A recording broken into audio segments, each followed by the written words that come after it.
Today our topic is mass of Earth. In this topic we will find the mass of Earth with the help of law of gravitation, which is F is equal to gm1 m2 divided by d square. Suppose a body of mass m is placed on the surface of the Earth.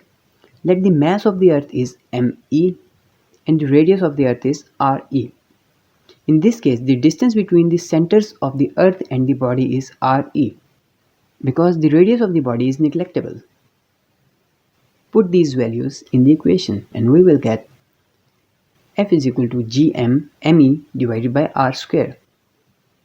As the body is simply placed on the Earth, so gravitational force is equal to its weight, and the weight is equal to the product of mass and gravity.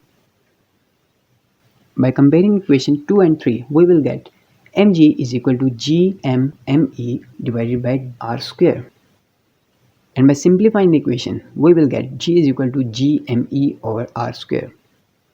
To find the mass of Earth, simplify the equation and we will get me is equal to gr square divided by g. Now put the values in the equation to get the mass of Earth, which is 6.0 into 10 raised to power 24 kg. In case of any sort of confusion, feel free to discuss in comment section.